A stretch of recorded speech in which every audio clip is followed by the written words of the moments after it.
दोस्तों नमस्कार, मेरा नाम मनीष चारण है और वर्तमान में मैं व्याख्याता पद पर कार्यरत हूँ। सीईटी परीक्षा को देखते हुए मैं लेकर आया हूँ राजस्थान भूगोल के छोटे छोटे वीडियो जो सीईटी परीक्षा में आपकी ज़रूर सहायता करेंगे। तो चलिए शुरू करते हैं। आज का हमारा टॉपिक है राजस्थान का अपवाह तंत्र। अपवाह का अर्थ होता है बहाव क्षेत्र तथा इसमें जब तंत्र जुड़ जाता है तो मुख्य नदी व उसकी सहायक नदियों का बहाव क्षेत्र अर्थात अपवाह तंत्र कहलाता है। राजस्थान के अपवाह तंत्र को हम 3 भागों में बांटते हैं। पहला अरब सागर की खाड़ी का अपवाह क्षेत्र जिसके अंदर क्षेत्रफल 60% है और इसमें जल ग्रहण क्षमता इसकी 12% है। उसके बाद में आती है बंगाल की खाड़ी। बंगाल की खाड़ी में क्षेत्रफल 23% है और इसमें नदियों का जल ग्रहण की क्षमता आती है 53% के आसपास में। फिर आता है आंतरिक अपवाह क्षेत्र। आंतरिक अपवाह क्षेत्र किसे कहते हैं? वे नदियां जिनका पानी किसी भी सागर तक नहीं पहुंच पाता है और रेगिस्तान में ही नदियां विलुप्त हो जाती है, उन्हें आंतरिक प्रवाह की नदियां कहते हैं और इसी को आंतरिक अपवाह क्षेत्र कहा जाता है। इसका क्षेत्रफल 17% है और जल ग्रहण 35% तक होता है।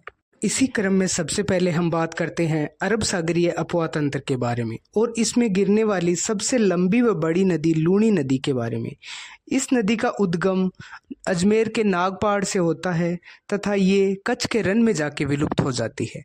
ध्यान रखना दोस्तों, ये गुजरात के खंबात की खाड़ी में नहीं गिरती है बल्कि ये कच्छ के रन में जाके विलुप्त होती है। इस नदी के कुछ उपनाम भी है जिनसे अक्सर एग्जाम में सवाल पूछे जाते हैं, जो इस प्रकार हैं: साकरी, सागरमती, आदि मीठी, आदि खारी और कालिदास ने तो इसे अंत सलीला भी कहा है।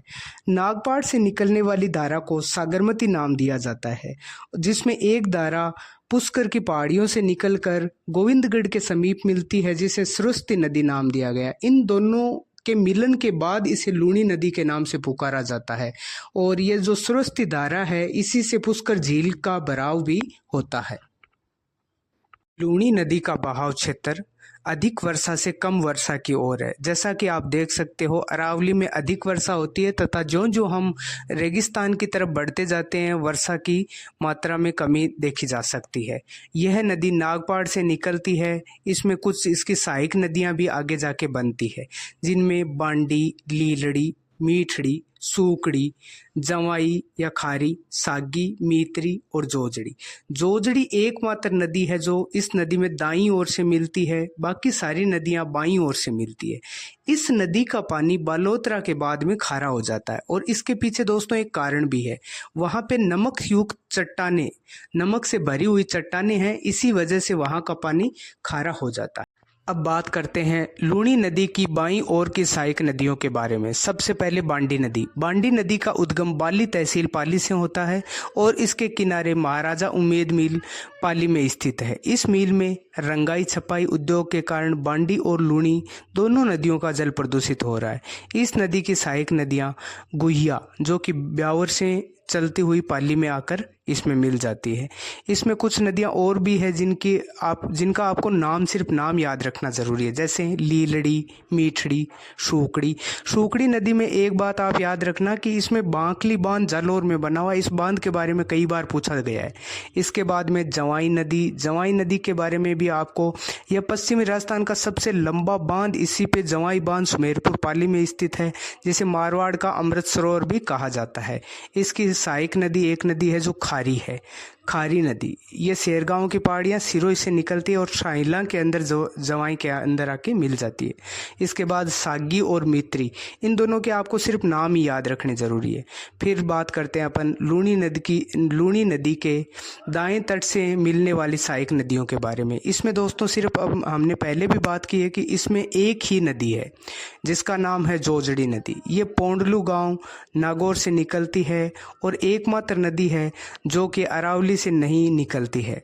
ये एक सामान्य सी पहाड़ी से निकलती है और जोधपुर में आके लूणी में मिल जाती है। ये लूणी नदी की सबसे बड़ी सहायक नदी भी है, 150 किलोमीटर इसकी लंबाई है। इस नदी का उद्गम अरावली की पहाड़ियों से नहीं होता है। यह लूनी नदी की एकमात्र सहायक नदी है जिसका उद्गम बाईं ओर से नहीं होता है। इस नदी के किनारे जोधपुर ग्रामीण में पेरिस के समतुल्य वाटर फ्रंट भी विकसित किया गया है। लूनी नदी की कुल लंबाई अर्थात नाग पहाड़ से लेकर आपके कच्छ के रन तक 495 किलोमीटर और राजस्थान में लूनी नदी की लंबाई 330 किलोमीटर। तो इसी के साथ में दोस्तों हम आज के हमारे इस लूनी नदी के वीडियो को ख़त्म करते हैं। आपको अच्छा लगा तो हमारे वीडियो को लाइक कीजिएगा और हमारे चैनल को ज़रूर सब्सक्राइब कीजिएगा।